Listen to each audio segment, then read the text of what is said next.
क्या बोल लीजिए मम्मी जी।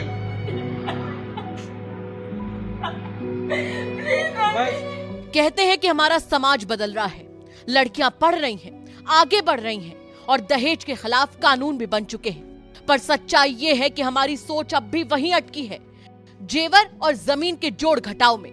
लखनऊ के ठाकुरगंज से एक दिल दहला देने वाली कहानी सामने आई है, पर सच पूछिए तो ये सिर्फ ठाकुरगंज की नहीं, पूरे समाज की कहानी है। और इस कहानी में कोई नायिका नहीं, दरिंदे समाज की एक शिकार बेटी है। नाम है प्रिया दीक्षित। प्रिया एक पढ़ी लिखी आत्मनिर्भर लड़की थी। बाल विकास सेवा विभाग में चयनित हुई थी।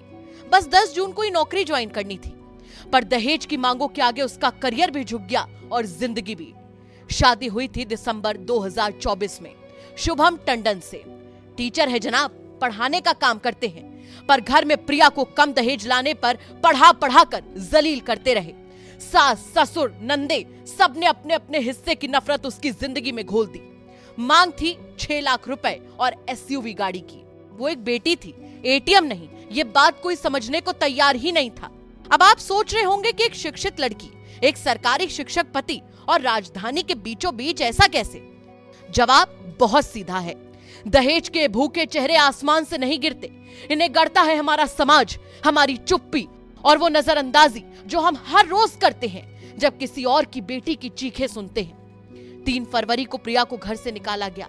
6 घंटे तक एक बहू, एक बेटी, एक इंसान अपने ही ससुराल के दरवाजे पर खड़ी रही, अंदर आने की भीख मांगती रही, लेकिन दरवाजा नहीं खुला। शायद दहेज के लालचियों के अंदर की इंसानियत मर चुकी थी। 13 मई को एफआईआर हुई, लेकिन 17 मई को जब प्रिया थाने पहुंची, वहां भी डर का ही साया था। पति शुभम धमकी देता रहा कि अगर जेल गया तो तेरे भाइयों को मार डालूंगा।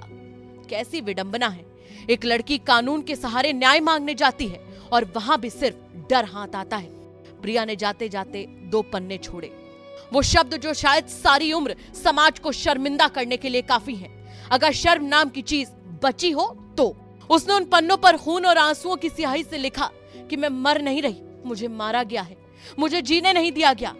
उसने लिखा कि सिर्फ मैं नहीं, मेरी मौत के बाद मेरे घर वालों की हिफाजत भी नहीं होगी। अब बताइए, ये कैसी दुनिया बना ली है हमने, जहां एक बेटी को जीने के लिए भी वकील, एफआईआर और खुद को साबित करने की जरूरत पड़ती है। मेरी बेटी बस अपने घर में रहना चाहती थी। ये शब्द हैं प्रिया के पिता दिनेश दीक्षित के, उस बाप के जिसने अपने बेटी को पढ़ाया, उसे नौकरी तक पहुंचाया।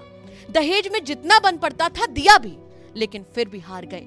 एक मजबूर बाप कह रहा है कि 6 लाख और एसयूवी नहीं दे सकते थे साहब, इसलिए मेरी बेटी की सांसें छीन ली गई।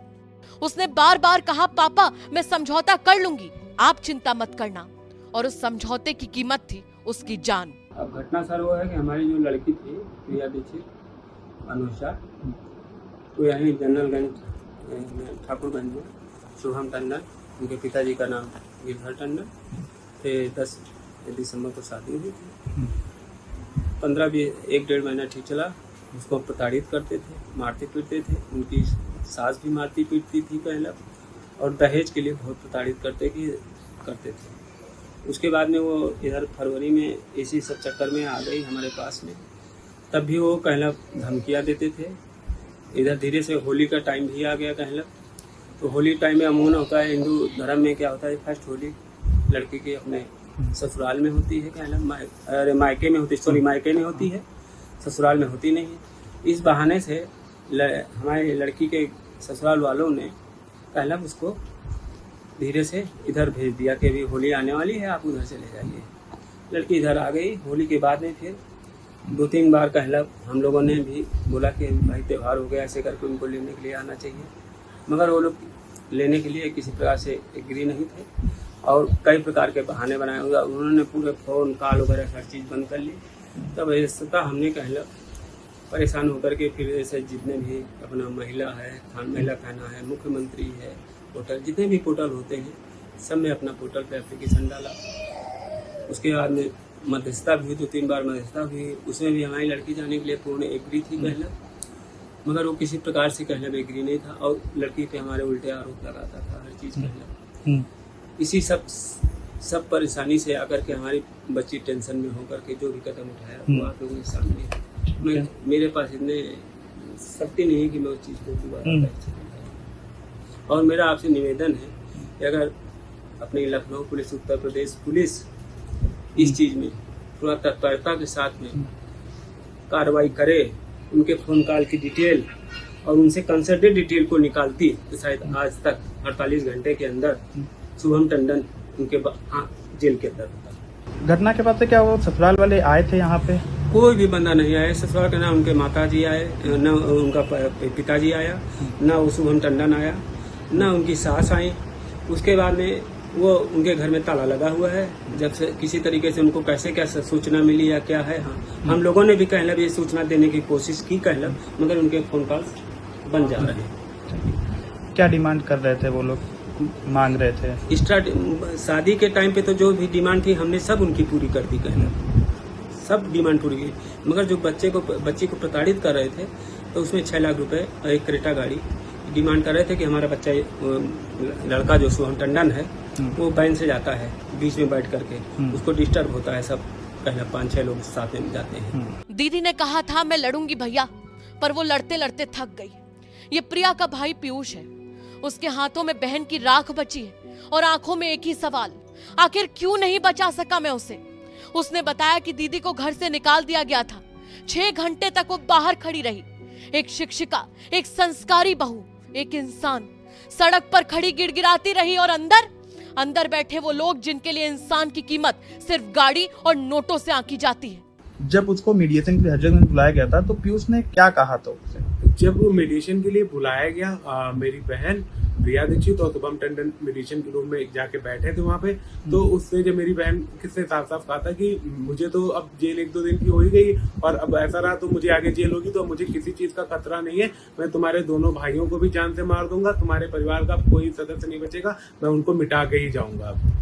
इस तरह से उसने उसको धमकी दी थी और बहुत ही अग्रेसिव मूड में था। अपने साथ वो 2-3 वकीलों को लेके आया था, साथ में उसके 2 दोस्त भी लेके आया। वो कहीं भी अकेले नहीं आता था, हमेशा 4-5 लोगों को साथ में लेके और आता था। और इस तरह से उसके ऊपर धमकी और डराव एकदम, ताकि उसको डरा, और रहने के बाद वो एकदम सहम गई थी। वो कह रही थी कि भैया ये अब हम लोगों को मार डालेंगे, ये हम लोगों को बर्बाद कर देंगे, ये कह रहे हैं कि अब हम लोगों को केस वापस ले लो, नहीं तो हम बर्बाद कर देंगे तुम लोगों को।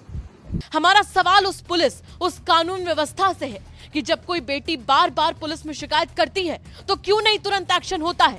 क्यों एफआईआर के बावजूद खुलेआम धमकी दी जाती है? क्यों एक शिक्षिका को मरने से पहले भी यकीन नहीं होता कि उसे इंसाफ मिलेगा? लेकिन इन सवालों का जवाब पुलिस के पास एक है।